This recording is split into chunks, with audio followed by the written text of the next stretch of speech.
Dear friend, मैं doctor M S. Patel, government college Vaishali Nagar Bhilai. Cost accounting, labour costing में आज हम लोग चर्चा करेंगे रोहन प्रब्याजी योजना। इसके पहले वीडियो में हमने हाल से प्रब्याजी योजना के बारे में चर्चा की। दूसरा प्रब्याजी योजना है रोहन प्रब्याजी योजना। इसमें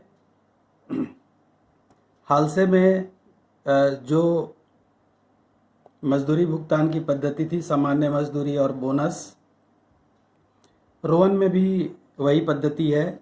इसमें भी श्रमिक को सामान्य मजदूरी दी जाएगी और कह सकते हैं कि जितने घंटे वो काम करता है उसकी न्यूनतम मजदूरी उसको दी जाएगी प्रति घंटे के हिसाब से। ये सामान्य मजदूरी हो जाएगा उसके लिए। और बोनस, जैसे हाल से में बोनस दिया जाता था, अगर कोई श्रमिक समय बचाता है तो उसको बोनस भी दिया जाता है। तो यहाँ पर भी बोनस की व्यवस्था है। अंतर केवल इतना है, कुल मजदूरी वही होगी, सामान्य मजदूरी प्लस बोनस, लेकिन बोनस की गणना में अंतर है। हाल से में बोनस की गणना अलग तरीके से की जाती थी, रोहन में बोनस की गणना अलग तरीके से की जाएगी। बाकी इसमें भी हाल से की तरह किसी एक निश्चित काम के लिए प्रमापित समय तय कर लिया जाता है कि कोई भी प्रमापित कार्य है या निश्चित कार्य है, उसको करने के लिए कितना मानक समय होगा वो निर्धारित होता है। प्रति घंटे की सामान्य मजदूरी तय होती है और जितने घंटे वो काम करता है उसके हिसाब से उसको प्रति घंटे के हिसाब से इसमें भी सामान्य मजदूरी दी जाती है। और अगर कोई श्रमिक प्रमाप समय से पहले काम खत्म कर देता है, यानी समय बचाता है, तो उसको बोनस के फलस्वरूप पुरस्कार दिया जाता है। तो यहाँ पर हम देखेंगे कि आप देख रहे हैं फार्मूला, इसका जो टोटल वेजेस होगा time taken into hourly rate, यानी जितने घंटे वो काम करेगा और प्रति घंटे की जो मजदूरी होगी उसे इंटू कर देंगे, तो ये time taken into hourly rate, ये क्या हो जाएगी, सामान्य मजदूरी हो जाएगी। ये उसकी न्यूनतम मजदूरी हो जाएगी, time taken into hourly rate. ये हर श्रमिक को मिलेगा, जितना समय काम करेगा उसके हिसाब से प्रति घंटा मल्टीप्लाई करके हर श्रमिक को ये मिलेगा।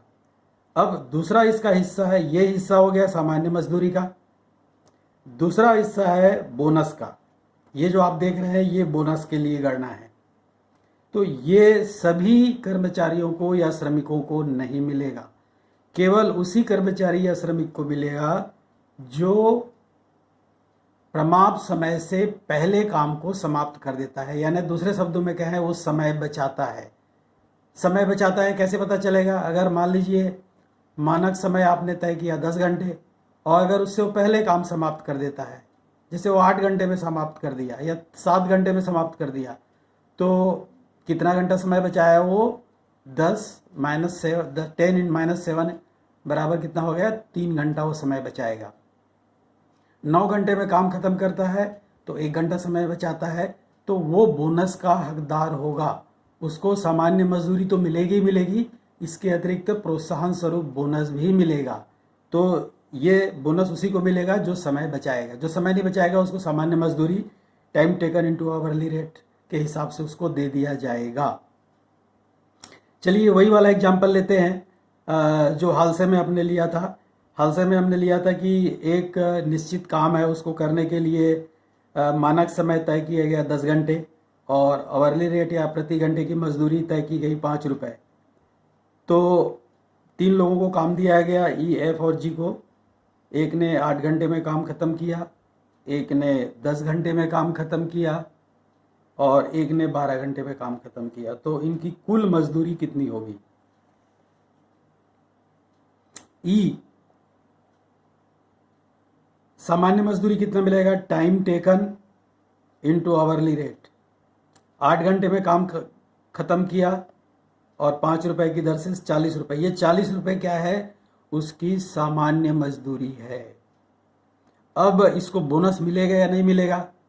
तो बोनस की गणना तभी करेंगे जब वो समय बचाएगा। तो समय वो बचा रहा है 10 घंटे मानक है, 8 घंटे में कर रहा है, 10 - 8 2 घंटा वो बचाया, तो यहाँ पर उसकी बोनस की गणना होगी। अब बोनस की गणना कैसे होगी? Time saved into hourly rate. कितना समय बचाया? 2 घंटे। 1 घंटे का मजदूरी कितना है? 5 रुपए, यानी 2 घंटे की मजदूरी कितनी होगी? 10 रुपए। अब इस 10 रुपए में से कितना श्रमिक को बोनस के रूप में मिलेगा और कितना मालिक के हिस्से में जाएगा, ये आप यहाँ पर देखेंगे। तो इसमें हादसे में क्या आपने देखा था कि जो 10 रुपए 2 घंटे की मजदूरी, जो समय बचाया उसकी मजदूरी होती है, उस 10 रुपए का 50% श्रमिक को मिलता था और 50% मालिक के हिस्से में जाता था, जो श्रमिकों के असंतोष का कारण बनता था कि मेहनत श्रमिक ने किया, समय श्रमिक ने बचाया और बैठे बैठाए उसका 50% हिस्सा मालिक को मिलता था, जबकि श्रमिक को केवल 50% मिलता था। तो यहाँ पर रोवन में बोनस की गणना अलग है और आप देखेंगे कि यहाँ पर जो बोनस श्रमिक को मिलता है वो हालसे की तुलना में ज़्यादा मिलता है। इसलिए हम कह सकते हैं कि रोवन प्रव्याजी योजना हालसे का सुधरा हुआ रूप है। अब देखते हैं कि ये 10 रुपए में से कितना श्रमिक को मिलेगा। तो इसके लिए उन्होंने एक अनुपात तय किया है, एक रेशियो तय किया है। और रेशियो क्या है?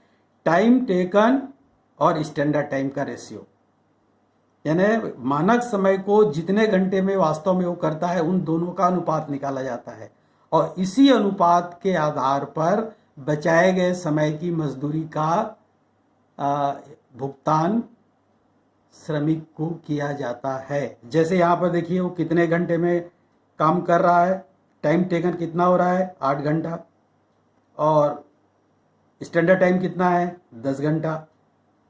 तो ये 8:10 रेशियो हो गया, 8:10 हो गया।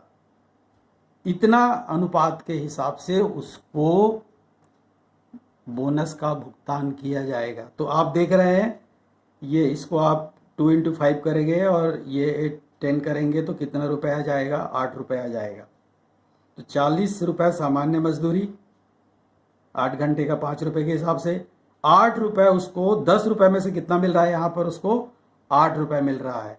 और हालसे में उसको 10 रुपये में से कितना मिल रहा था? 50%, यानी 5 रुपये मिल रहा था। तो यहाँ पर बोनस श्रमिक का बढ़ गया। 40 और धन 8, उसको कितनी मजदूरी मिल गई? 48 रुपये मजदूरी मिल गई। क्लियर हो गया? फिर से इसको मैं दोहरा रहा हूँ। यही श्रमिक 8 घंटे हालसे में 45 रुपये मजदूरी पाता था, यहाँ पर कितना पा रहा है?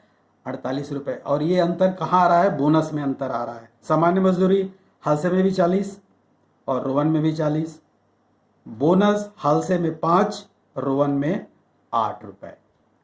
यहाँ पर बोनस की गणना में अंतर है और वहाँ पर 5 रुपये बोनस मिल रहा था, यहाँ पर उसको 8 रुपये, तो ये 48 रुपये। आप देखेंगे, ये देखिए ये रेशियो कितना परसेंट बन रहा है? 80% बन रहा है।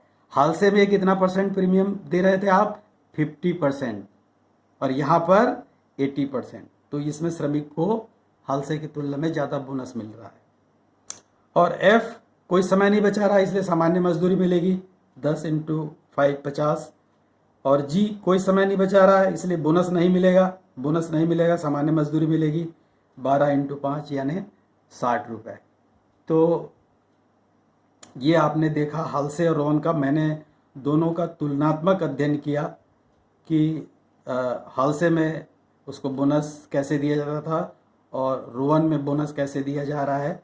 तो दोनों का तुलनात्मक रूप से यहाँ पर उसको मैंने आपको समझाने का प्रयास किया। इससे आपको हो सकता है इससे आपको ज़्यादा क्लियर होगा, ऐसा मैं उम्मीद करता हूँ। धन्यवाद।